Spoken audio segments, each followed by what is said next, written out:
नमस्कार साथियों, जैसे कि आपको जानकारी कल दी गई थी कि पदोन्नति के लिए समिति तैयार है, मंत्रिमंडल की बैठक है, लेकिन नतीजा क्या निकला उससे संबंधित महत्वपूर्ण जानकारी लेकर के आए हैं। और जो संगठन है, सरकारी संगठन, जो शासकीय संगठन है अजाक्स और सपाक्स, तो इनके हस्तक्षेप के बाद जो निर्णय है उसका क्या हुआ, सारी जानकारी लेकर के आए हैं। अभी तक यदि चैनल को सब्सक्राइब नहीं किया तो चैनल को सब्सक्राइब कर लें, जिससे इस प्रकार की जानकारी आपको यहाँ मिलती है। तो जैसे कि जानकारी थी कि दिनांक 18 को विभागीय बैठक होनी थी, जिसमें 5 मंत्रिमंडलों का समूह भी निर्धारित किया गया था, जो कि पदोन्नति के बारे में विचार विमर्श करते। ड्राफ्ट बनकर भी तैयार हो गया है, लेकिन अभी कुछ विचार उस पर नहीं हो पाया है, क्योंकि जो मंत्रिमंडल है वो ड्राफ्ट का ठीक तरीके से अभी अध्ययन नहीं कर पाए हैं। और जो सपाक्स और अजाक्स है उन्होंने भी कुछ आपत्तियां दर्ज की हैं। तो क्या जानकारी है भोपाल से कि बीते 6 साल से प्रदेश में सरकारी कर्मचारी और अधिकारियों की ठप पदोन्नति प्रक्रिया को शुरू करने के लिए प्रस्तावित सरकारी मसौदे को कर्मचारी संगठन ने सुप्रीम कोर्ट के निर्देशों के खिलाफ बताते हुए कहा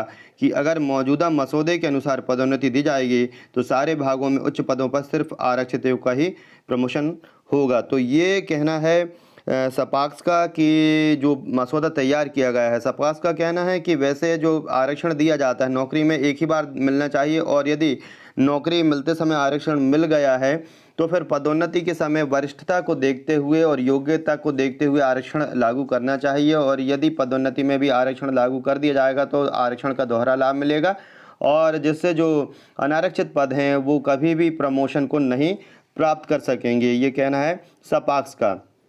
यह बात मंगलवार को शासकीय सेवकों को उनके सेवा काल में पात्रता अनुसार पदोन्नति देने के लिए गृह मंत्री डॉक्टर नरोत्तम मिश्रा की अध्यक्षता में गठित समिति की बैठक में कही गई। इसमें जल संसाधन मंत्री तुलसीराम सिलावट, सहकारिता मंत्री डॉक्टर अरविंद सिंह भदौरिया और सामान्य प्रशासन राज्य मंत्री इंदर सिंह परमार मौजूद थे। अजाक्स ने मांगा समय।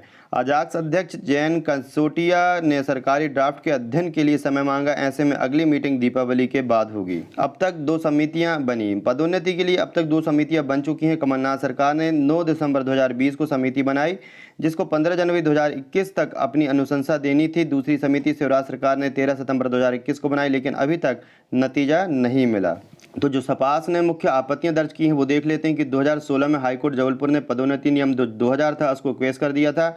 सुप्रीम कोर्ट से भी स्टेटस है कि यानी सिर्फ पदोन्नति में आरक्षण पाने वालों को, जो पदोन्नति में आरक्षण पाने वालों को डिमोशन करके, यानी जो पदोन्नति में जिनको रिजर्वेशन दिया गया था उनको डिमोशन करके और वसूली से रोका गया है। यानी कि जो उनको आरक्षण के तहत प्रमोशन मिल गया था तो उसको डिमोशन को रोका जाए और उसे वसूली नहीं की जाए, लेकिन अनारक्षितों का प्रमोशन रोक कर रखा है। लेकिन सरकार ने क्या है कि अनारक्षितों का प्रमोशन भी रोक रखा है। सामान्य, पिछड़े और अल्पसंख्यक वर्ग को वर्ष 2002 की वरिष्ठता के आधार पर पदोन्नति जारी रखी जाए। परिणाम दूसरा जो है उनका कहना है कि परिणामी वरिष्ठता से 2 से 3 बार पदोन्नति दी गई, लेकिन सुप्रीम कोर्ट की 9 जजों की संवैधानिक बेंच के निर्णय का पालन नहीं हो रहा है। तीसरा है सुप्रीम कोर्ट के अनुसार आरक्षण 50% से अधिक नहीं होगा, लेकिन 14 विभागों के उच्च पदों पर 100% आरक्षित पदोन्नत हुए हैं।